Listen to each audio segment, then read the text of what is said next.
Muri yeZimbabwe tinokuchingamidzai zvekare kune chimwe chirongwa pano paZim Facebook Secrets and Confessions. Tadzoka zvekare nemamwe mamessages.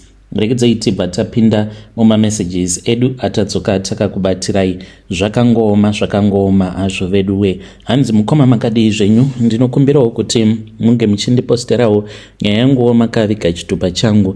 Ininiwo ndiri murume uye zvekare ndine makore 31 years ekuberekwa. Nemudzimai wangu takavakawo imba yedu yakanaka chaizvo. Kwatakaivakira imba iyi handingakuudzii nekuti ndinotya kuti vanhu vekuziva vanokwanisa kuzobatanidza nyaya. Saka nemudzimai wangu mukoma nebasa ratinoita muno muSouth Africa tinongotoshandawo tichingoita zvekungokiya. Mudzimai wangu iye anoita zvemapeace jobs, then ininiwo ndinongoitawo zvekungobata kana ndikanzwawo panenge pachinzi panenge pachida kuvakwa ndinongoendawo nevanenge vachizvigona. Saka ndinongoshandawo as a garden boy. Saka takakwanisa kutenga stand takaitenga, ndingangoti mirai ndikupei round figure yemari iyo yatakashandisa kuzosvika tichizopedzisa kuvaka imba yatakapedzisa kuvaka iro rinogore. Mari yacho yose yatakashandisa it was $90,000 ndiyo mari iyo yatakashandisa pakunovaka kwatakaita imba. Vanhu vanoshanda mabasa asina mari, kupera kwemwedzi inini nemudzimai wangu hatikwanisi kuti tinge tichinzi taunganidza mari inodarika kana 7,000. Hazviiti, hatifi takakwanisa kuunganidza mari inosvika 7,000, but tine zimanshoni redu iro ratakavaka kuZimbabwe. Manshoni iyi mukomanashi, it's a 9-bedroomed house. Saka ndo imba iyo yatakavakisa kuZimbabwe, zvekuti munharaunda matakatovakisa imba yedu vanhu vazhinji havatozvizivi kuti kunoku kuZimbabwe basa iro ratinoita basa rei. Vanotofungidzirawo kutoti zvimwe kuda titoriwo mbinga, hakuna anoziva kuti basa ratinoita tinoitawo basa rei. Saka chii chakaitika mukoma kuti tinge tichizosvika pakuvaka zimba rakakura kudai? Nemudzimai wangu takasangana muno muSouth Africa, iye ainge agarawo ari muno muSouth. Saka takabva tachizotanga kudanana, tikabva tachizotanga kugara tose.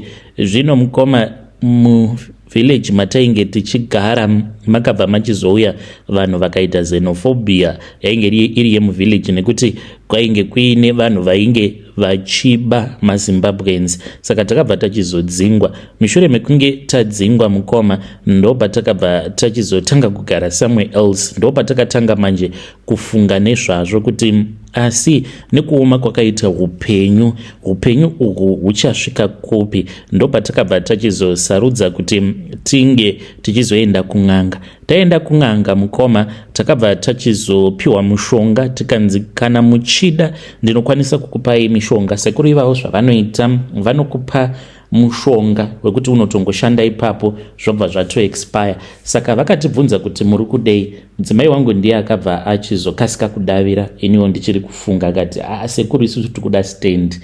Vakabva vachizoti alright, matotaura mudare mavo chaunenge watotaura.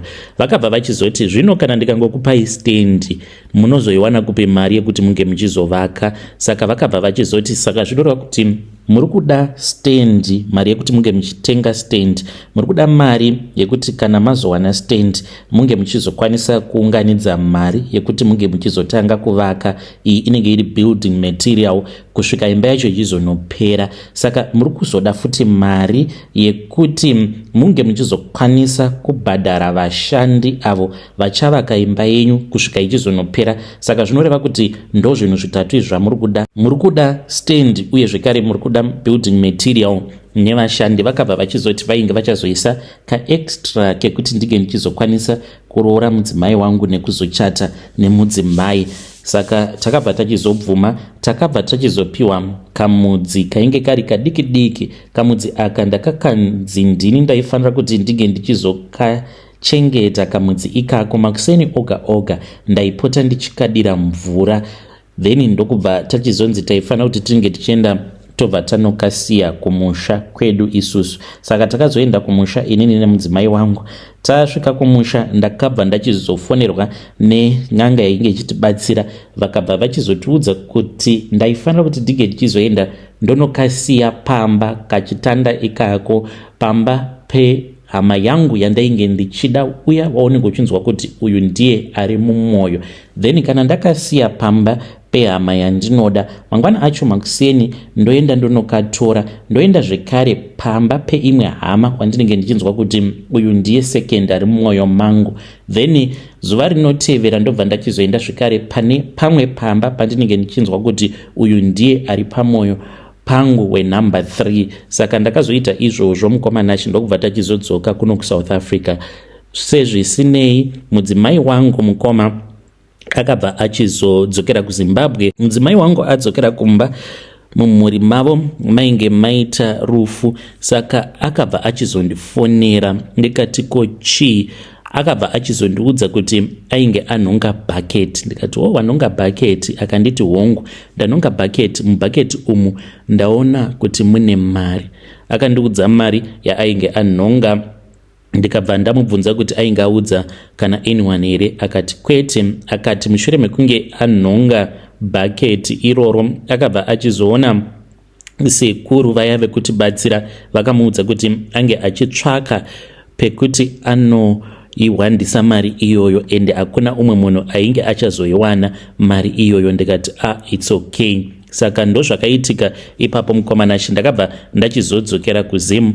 Ndadzokera kuZimu then ndokubva ndatoona kuti zvechokwadi mari mudzimai wangu ainge atoinhonga mari. Then ndokubva tachizoita mhiko idzo dzatainge takanzi taifanira kuti tinge tichizoita. Saka after tabva mukuita mhiko idzodzo takabva tachizotenga stand yedu. Mari yacho yainge ichikwana, ndingangoti netumwe tuma expenses twatakazoita, kutengerawo hama chikafu nei tumwe tuma expenses, asi mari yacho yainge ichingokwanirana nezvatainge tichida kuita kutenga stand. Saka takabva tatenga stand yedu ndokudzoka kunoku. Sezvisinei mukomanachi taiva tiine kamari kedu ako katainge takaisa paside, tikati iyi ndo mari yatinoda kuti tinge tichizoitawo ABC. Then ndokubva machizoita rufu mumhuri, ndokubva tachizoenda kumba. Uye zvekare takatoudzwa nasekuru kuti taifanira kuti tinge tichizoenda kuZimbabwe toshandisa mari iyoyo iyo yatainge tasara nayo. Vakatozviziva kuti tainge tiine mari iyo yatainge tiinayo. So mukoma takaenda kumba. Ndini ndakatotenga kofini. Pakuvigwa kwamukoma wangu ndivo vakatanga kufa. Tadzoka zvekare ndopatakadzokera kuZimbabwe tikanhonga mari iyo yatakazoshandisa kutenga building material. Vakatiudza kuti building material taifanira kuti tinge tichitongoitenga yose ka1 because tainge tisingazomboiwani zvekare mari. Saka takabva tachizofamba mahardware akasiyana siyana. Taiti tikasvika pane imwe hardware taitenga building material yatinenge tichida yose pahardware ipapo, tovaudza kuti tichapota tichiuya kuzotora. Then toenda zvekare pane imwe hardware apa tainge tisingaende mumahardware anamusiyanwa. Takatoenda kumahardware amunotoziva nemazita, tichitya kuti kana tikaenda mumahardware anamusiyanwa zvimwe hazvizofambi zvakanaka. Saka takaenda tikanotenga building material yacho yose. Mabhiridha aiti kana ava kuvaka vaingoenda vachingonotora, samende dzikapera vonotora, zvavanenge vachida zvikapera vonotora, including nezvitina. Takagara tatenga zvitina zveimba yacho yose kusvika ichizonopera. Saka tabva ipapo mukoma ndopatakanhonga zvekare mari. Saka each and every step mumhuri mainge muchifiwa, in which ndine mabrothers angu maviri akafa nehanzvadzi yangu. So after brother yangu yekutanga yafa, patakanhonga mari kechi2 ndopakabva pachizofa sister yangu. Then patakati tava kuda mari yekuti tinge tichizobhadhara mabuilders edu apo pavainge vava kutanga kuvaka, ndopakabva pachizofa imwe brother yangu. Vanhu vatatu vakafa kuti tinge tichikwanisa kuzovaka imba yedu kusvika ichizonopera. Saka imba yapera, nhau yavapo mukoma right now ndeyekuti imba takavakisa zimba rakakura chaizvo mukoma, asi hamuna kana chirimo. Zvinhu zvakaoma mukoma, zvinhu hazvisi kubhalansa. Kana kuti tinge tichitenga kana furniture yekuisa muimba yakakura kudaro, hapana mari. Saka mudzimai wangu iye ari kuti anoda kuti tinge tichizonodzokera zvekare kwavari sekuru. Kana tadzokera kwavari tobva tachizoromba zvekare. Ari kuti iyo anoda kuti tinge tichizochekeresa hama dzake nhatu zvekare, tobva tabatanidza. Imwe hama inofanira kuti inge ichifa, kana yafa tokwanisa kutengawo motikari. Then imwe hama inenge yafa zvekare tokwanisa kutanga business. Then imwe hama inenge yafa tobva takwanisa kutanga business. Ndo nyaya yacho iyoyo iripo mukomanachi yandiunzawo pano. Ndikudawo kuti vedare renyu vange vachindibatsira. Handizivi kuti zvandikuda kuita izvi nemudzimai wangu munozvionawo sei. When you post my story, please tell me. Ndichange ndichizotevererawo ndiri mucomment section. Hey vedare, ndo message iyo yandakatumidzirwa ichibva kuna ichibva kuna mukoma vedu. Ngatizamei kuti tinge tichitaura navo mukoma vedu ava mucomment section. Strange things indeed they do happen in this world. Zvakangooma hazvo veduwe. Pakaipa asi let us try to speak with him in the comment section. Imba yavo yavakavaka, hanzi mansion yedu yatakavaka muHarare, hanzi pakafa vanhu vatatu kuti imba iyoyo tinge tichikwanisa kuzoivaka. Zvino hatisisina mari yekuti tinge tichitengawo maproperties, hatina mari yekutengawo motikari, hatina mari yekuti tinge tichikwanisa kutangawo business. Saka vari kuda kuuraya zvekare vamwe vanhu vatatu. Munozvionawo sei nhai mhuri yeZimbabwe? Let us try to speak with them in the comment section. Rekedzai tibva taenda panyedu inotevera. Zvakangooma hazvo veduwe. Thank you kune vose avo vari kuuya nematestimonies avo. Zvinototibatsira kunyange paya paunenge uchiona kuti upenyu hwakarema, huri kurema, at least ukanzwa matestimony evamwe zvinoita senani. Hanzi makadii zvenyu? Ndinokumbirawo kuti munge muchindiposterawo nyaya yangu makavigawo chitupa changu. Inini I was a teacher ndisati ndaretire. Ndine vana vakawandisa avo vandaka initiate into Satanism, but Satanism yandainge ndichiita ndainge ndiri muroyi. Hakusi kuti ndainamata Satani directly, but ndainge ndiri muroyi. Saka vana vakawanda ndakavadzidzisa ndikavatemerera zvekare nyora dzeuroyi. Saka for more than 21 years ndainge ndiri muroyi, ende vanhu vazhinji vamwe vaitoya kwandiri because ndakazogumisidzira ndava kuenda kumasowe. Saka kune mamwe machechi ari nyore kuti kana uri muroyi you can easily lie to people kuti you are a prophet. Izvi zvekuti ndinogona kuita zvichiprofita zvine kaviri. Unokwanisa kutoprofita uchitoudza vanhu zvinenge zvichitoitika, but mweya wacho manje waunenge uchishandisa ndo unenge uchida kuzivikanwa kuti uri kumbobva kupi, uri kubva kuna Mwari here kana kuti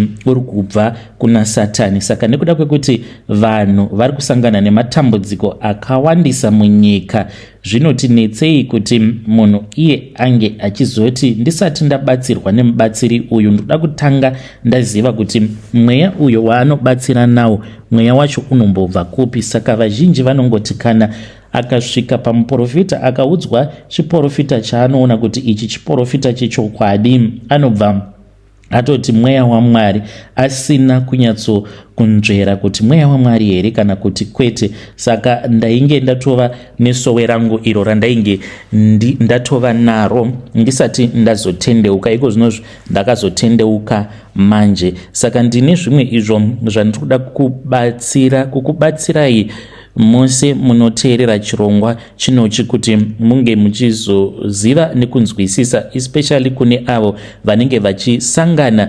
nematambudziko, vaya vandinonzwa vachichema vachiti kunyange ndikabata mari yacho haishandi. I hope kuti testimony yangu inokwanisa kuzokubatsira mudikani. Ininiwo ndakazvarirwa ndikakurira maChikanga, ndokwandinobva. Amai vangu vainge vari n'anga uye zvekare gogo vangu vainge vari n'anga zvekare. Saka ndivo vakandibatsira nekundidzidzisa kuti mishonga, kuchera mishonga, kushandisa mishonga uye zvekare nekubatsira vanhu. Saka ndakabva ndachizoti nerimwe gore tainge tichitori vana vadiki, amai vangu vakazotanga kushanda kunonzi kudanga mvura. Ipapo pavainge vachishandako zvinhu zvainge zvisinganyatsokufamba zvakanaka. Vanhu vainge vava kusauya vachizobatsirwa naamai mushure mekunge gogo vangu vashayika, nekuti gogo ndo vainge vaine mbiri yekurapa. Saka patakazoenda kudanga mvura amai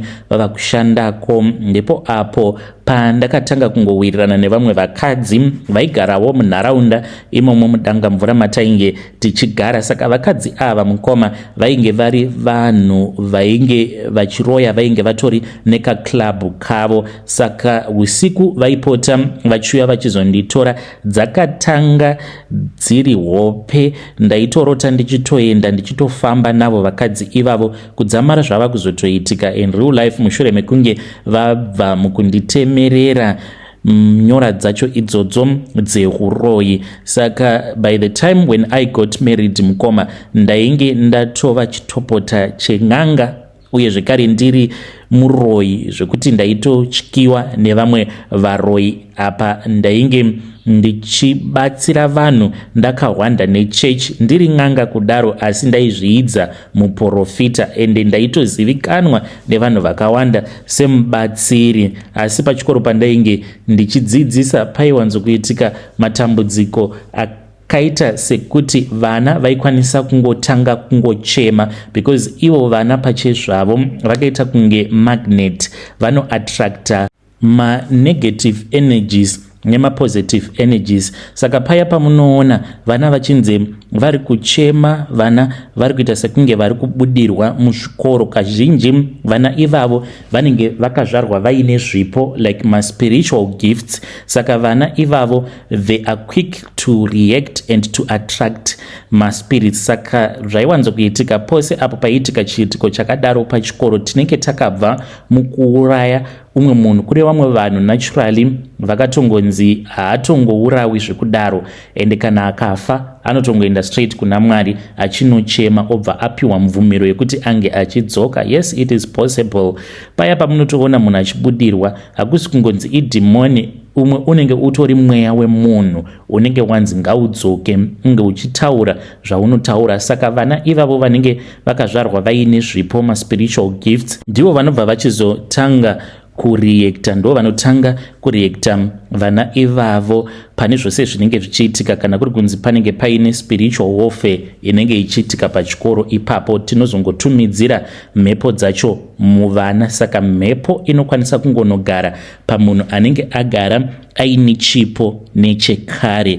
Saka ndo zvainge zvichiitika izvozvo mazuva awo pandainge ndichiri mudzidzisi. Saka ndakazonamatirwa nevamwe pastor, asi pastor ava vakabva kuMozambique vakatoita zvokuti ndijuma. Ipapo ndainge ndaenda kunoona munin'ina wangu kwaMutare. Saka kwainge kuine crusade iyo yainge ichiitwa mulocation maainge achigara. Ndainge ndisingadi, akandimanikidza kuti tinge ndichienda naye. Saka takazoenda, takati tiriko kucrusade ndo pavakati ndiri kuona umwe mukadzi uyu wandiri kuona iye ane mishonga yaanoshandisa uye zvekare muroyi, ende ndiri kumuona ari kumakuva ikoko. Ndiri kumuona ane vamwe vake vakagara pamusoro peguva vachidya nyama yevanhu. Mukomanashe ndakatanga kubvunda nekudedera, saka vakazotanga kunamata. Vachinamata kudaro ndo pandakangonzwa izwi rakati kwandiri,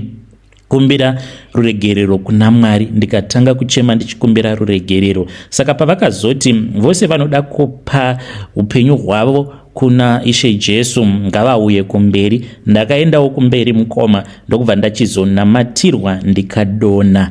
Saka after that deliverance ndipo apo pandakazoregedza kuenda kuchechi kwandainge ndichiinda, nekuti ndakaona kuti ndaikwanisa kuzodzokera zvekare apo pakunopa vanhu zviprofita, but ndichinyepera vanhu. Ndakaona kuti ndinge ndichikuenda kuPentecostal zvainge zviri nani, nekuti uko ndinenge ndisina pressure yekuti ndinge ndichizoprofita vanhu. Saka ndokubuda kwandakaita muchechi yandainge ndichinamata yekumasowe, ndikatanga kuenda kuPentecostal church. Saka pane zvinhu izvo zvandiri kuda kuti ndige ndichizokubatsirai. Zvinhu izvi mukoma ndo zvimwe zvinoparadza upenyu hwevanhu, ende vamwe vanoti vanenge vakasungirwa chiraramo. Munofanira kuti munge muchiteerera uye nekuidza okuitawo zvandichakuudzai kuti munge muchizoita, kuitira kuti upenyu hwenyu hunge huchizosunungurwa. Mazuva awo apo pandainge ndichiita zvesatanism, ndakamira semuroyi, pane zvinhu izvo zvataiwanzokuita.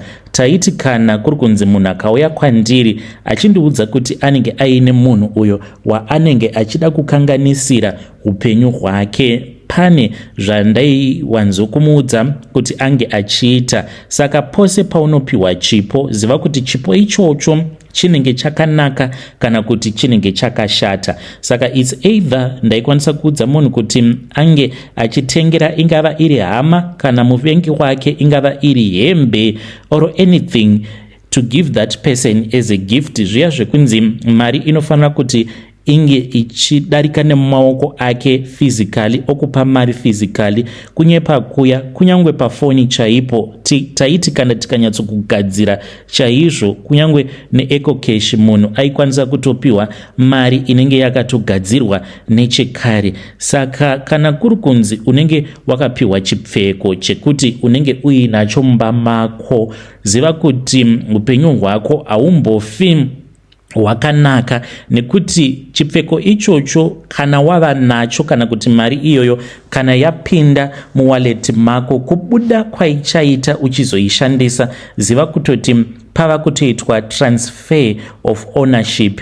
Upfumi hwako hwose hwava kutoenda kune munhu uyo anenge akauya kwandiri ndikamugadzira. All of your blessings will be transferred spiritually, ende kusvika chinhu ichocho chaunenge wakapiwa, chipo chaunenge wakapiwa, chichizoparadzwa, unoramba uchingoshandira umwe munhu chete forever. Ende kana kuri kunzi unenge uchifungidzira kuti ndo zvinenge zvakaitika, zvinenge zvakakosha manje kuti unge uchigara pasi. Kana wagara pasi obva wambozvibvunza mibvunzo ita sekuti upenyu hwangu pahwakazooma, ndiani akandipa chii? Kana kuri kunzi unenge uine hembe yaunenge wakapiwa, zvinenge zvakakosha, kunyangwe kuri kunzi munhu iyeye unenge usingatombomufungidziri.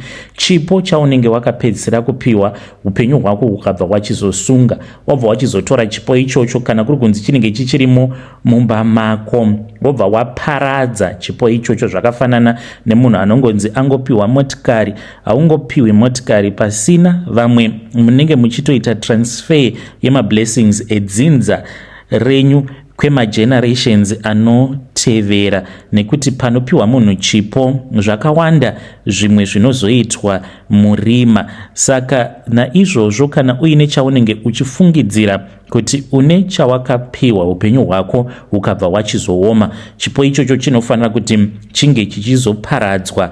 Asi kana kuri kunzi unenge usisina chipo chaunenge wakapiwa, zvakaita semari, zvimwe kuda unenge wakaishandisa, but munomboziva here kuti dzimwe mari idzo dzamunenge piwa nevanhu mukadzishandisa dzinenge dzakatodzokera kumuridzi, ndiyo mari yaanenge akasunga achiti pose apo paanenge achida mari kubva kwauri anongoti iwe mari enda unotora vamwe vako. Inouya yorindira kusvika paunonzi wabata mari iyoyo yaunenge wabata inongopinda mumaoko nekutobuda. Ndo zvinoitika izvozvo. Uye zvekare kana kuri kunzi unenge usisina chipo ichocho, unofanira kuti unge uchizonamata munamato uyu wekuti Ishe tenzi muri kumusoro kudenga, ndimi munoona zvose. Ndinokumbira kuti munge muchiparadza kana muupenyu hwangu makambopinda chipo icho chakapinda muupenyu hwangu kuti chinge chichizotora mablessings awo amakandipa pakuzvarwa kwangu. Chipo ichocho ndinokumbira kuti muzuva ranhasi munge muchitumidzira ngerozi dzenyu dzinge dzichizoparadza chipo ichocho.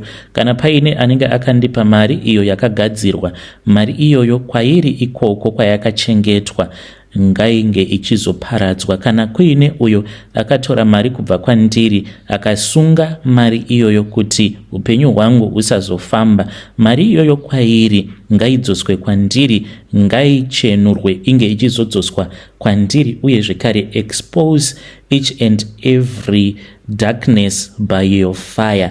Where there is light, darkness will always run away. Ndiwo munamato uyo waunenge uchifanira kuti unge uchizoita iwoyo. Zvino pane imwe nyaya iri very tricky manje, nekuti mazuva ano vanhu vazhinji munongogezera mumbaka. Saka ipapo panoti netsei. Kune vamwe avo vanenge vachigezera panze zvinenge zviri nyore kuti unge uchizozvidzikinura, kana kuri kunzi unenge wakashandisirwa mweya yemumadziva kusunga upenyu hwako.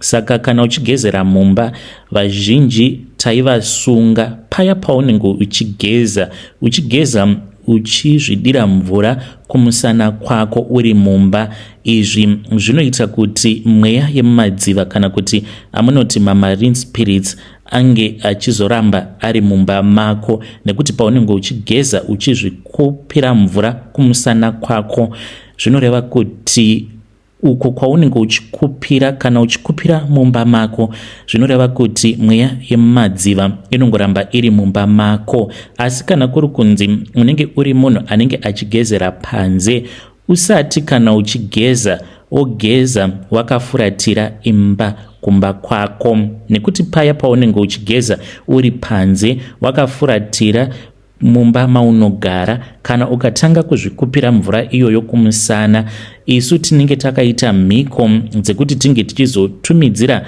mweya yemumadziva isina kunaka kuti inge ichizoya kuzogara mumba mako. Saka paya paunenge uchikupa mvura uchizvikupira kumusana wakafuratira mumba maunogara, unenge uchitopa mweya yemumadziva gwara rekuti inge ichikwanisa kuzopinda mumba mako. Ndokusaka ndati vaya vanogezera mumba zviri triki, ende ndokusaka upenyu husingazombofi hwakachinja, nekuti each and every day paunenge uchigeza unenge uchitoita renewal of that covenant. Mapaonaka pari triki pacho, paya paunenge uchigeza uri mumba unenge uchingorenewa covenant, uchingodaidza zvekare mweya yekumadziva. Saka kana kuri kunzi unenge uchigezera mumba, zvinenge zvichitoda kutoti unge uchizotowana zuva iro rekuti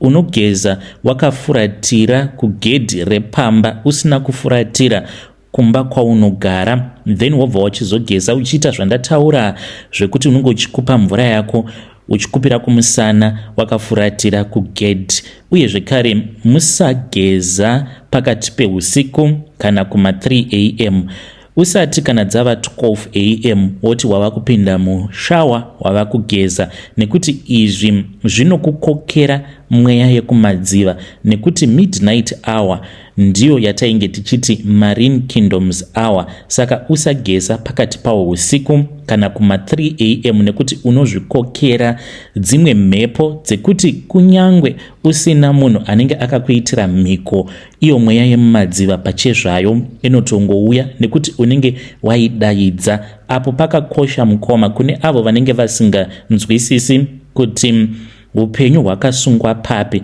Chingotsvakawo zuva raunogezera panze wakafuratira kugedhi usina kufuratira mumba maunogara. Saka pane imwe nyaya. Kune vamwe avo vanofamba vachiti tete vangu ndivo vakandiroya, nhenге wangu ndiye akandiroya, shamwari yangu uya ndiye akandikanganisira upenyu hwangu, I am a cursed person. Munombozviziva here kuti isuwo panguva iyo yatainge tichiita zvekuroya ndaikwanisa kutoshanyira kana hama yangu kunyange ari masikati mumweya ndotomushanyira ndichitoda kutoisa zvituko pamusoro peupenyu hwake, ndozotobvapo ndichitoseka, nekuti ruzhinji rwenyu muripo pano munoteerera zvirongwa izvi munombozviziva here kuti munongoisa zvituko pamusoro peupenyu hwenyu. Hamuna varoyi vanokuroyai, but munotozviroya muri mega, nekuti vazhinji vacho vataitoda kutoisawo zvituko pamusoro peupenyu hwavo. Ndaitoti kana ndikatoenda kwaari ndaitongonzwa munhu achiti I'm tired of this life, hakuna kana chakanaka chinombofa chakaitika kwandiri. Ndainge ndiine umwe munin'ina wangu uyo wandaiti kana ndikashanyira ndiwo mashoko aingotaura iwawo, aingoti akagara aingoti Mwari ndaneta neupenyu uhwu, upenyu hwangu hausi kana kumbofamba, handina kana chakanaka chinomboitikawo muupenyu hwangu, nothing good will ever happen to me. Ndiri murombo, ndichafa ndiri murombo. Saka iye ainge asingatozivi kuti the moment that she spoke, mweya waitonzwa uchitoteerera, nekuti nyika yemweya iri connected kunyika ino yatinorarama tiri mairi. The moment that you speak anything negative about yourself or about someone, the spirit world record it as a covenant. Upenyu hwatinorarama hama dzadiwa, it is all about a covenant. Kuzvarwa kwawakatoitwa iwewe, it is a covenant iyo yakaitwa naMwari nemunhu yekuti chizvaranai muwande. Saka you are part of a covenant kubva uchizvarwa kusvika uchizonofa, it is a covenant. Rufu icovenant zvekare, munhu wose anofa kuzadzikisa covenant iyo yainge iripo pakati pemunhu naMwari. Pauchaita zvivi uchafa, uye zvekare zvivi zvikaitwa ende zvinoitwa, hakuna munhu asina kuita chivi, tose tinofa as part of a covenant. Saka ndo chakakosha ichocho kuti unge uchiziva kuti everything is a covenant and a spiritual contract.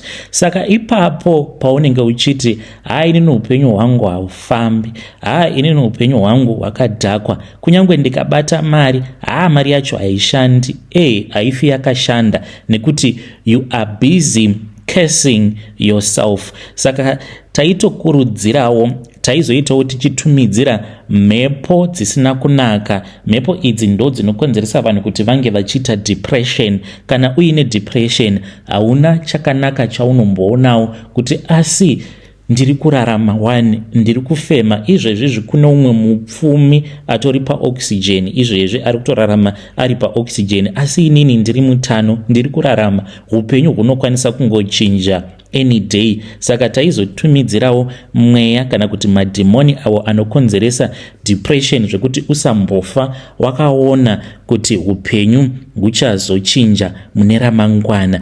Ungoona ungori murima wakafukidzwa negumbeze dema. Ndo zvinoitika pamunhu uyo anenge aine depression, anenge akafukidzwa nemadhimoni negumbeze dema zvekuti haambofi akaona chakanakawo chichazoitika mune ramangwana. Munofanira kuti munge muchiziva kuti each and every complaint it attracts the spirit of poverty, but gratitude will multiply grace from God. Saka chinja rurimi rwako pose paunenge waremerwa neupenyu, iti God is busy working behind the scenes.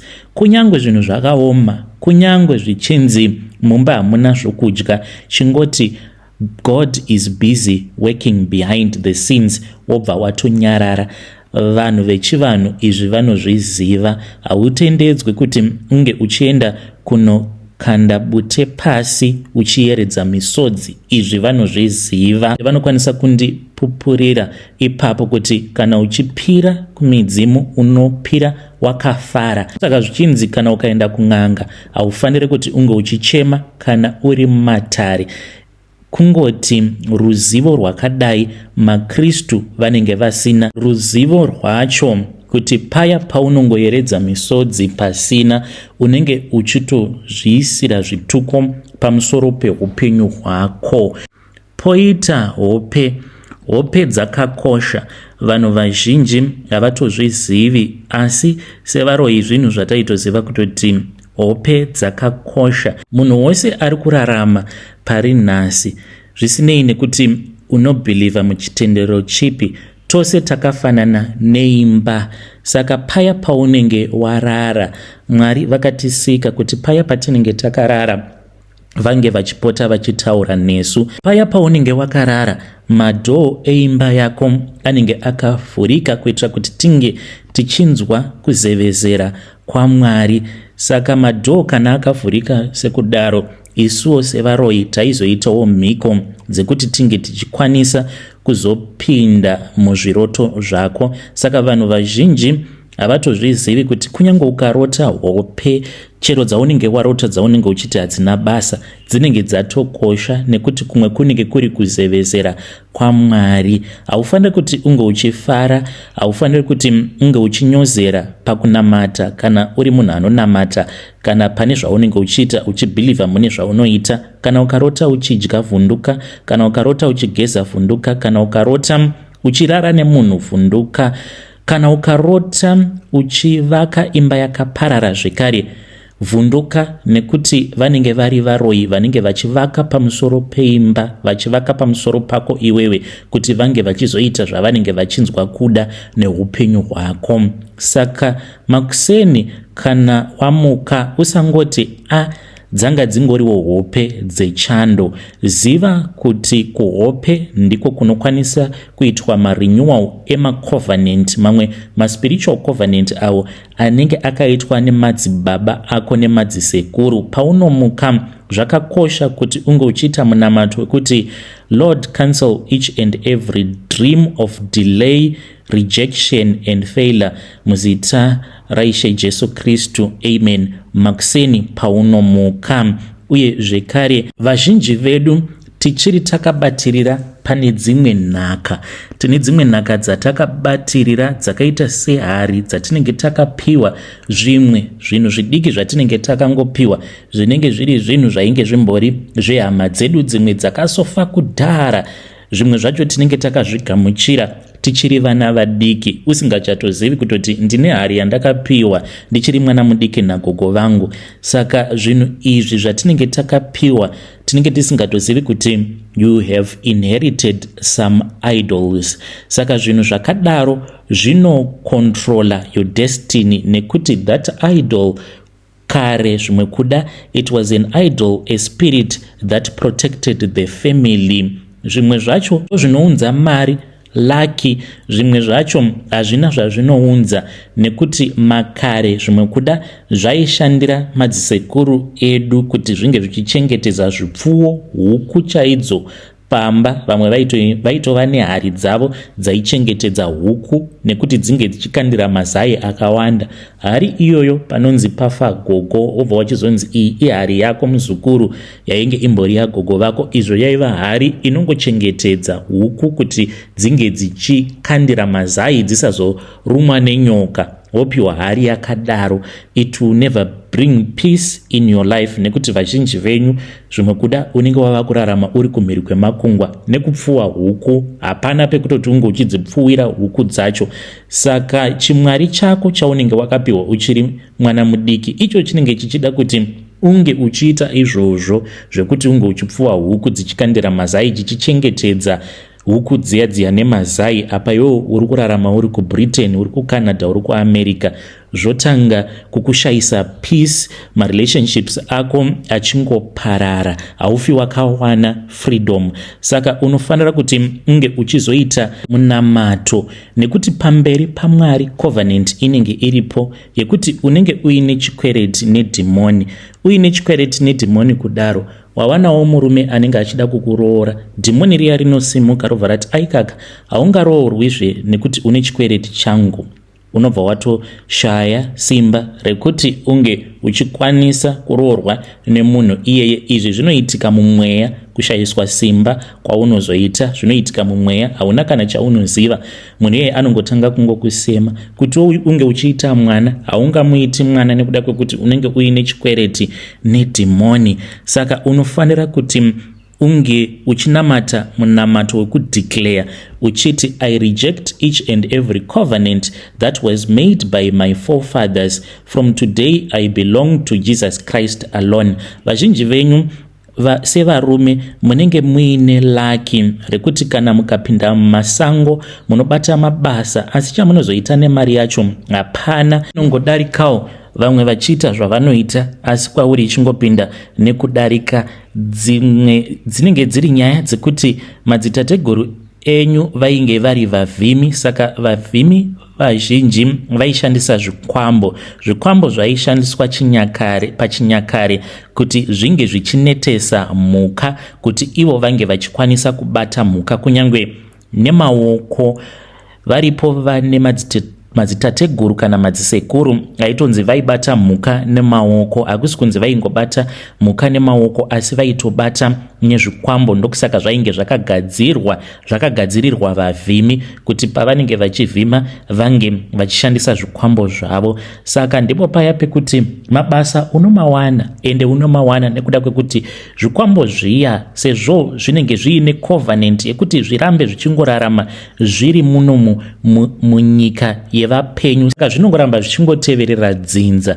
Zvinokupa mabasa. Ungava uri munhu anogadzira motikari, unoti zuva iro rekuti mumba chikafu pachinonopera panongosvika munhu achiti ari kuda kugadzirirwa motikari yake. Ungava uchiita mabasa ekuvaka kana mabasa munozviziva zvinhu zvandiri kutaura. Paya paunenge wava kuti upenyu hwava kunooma, all of a sudden potosvika customer, munhu anenge achida kubatsirwa newe. Saka unenge uine uvhimi hunenge huri pauri, asi nekuda kwekuti hausisina idea yekuti covenant yacho zvinofana kuti zvinge zvichiitwa ndezvipi.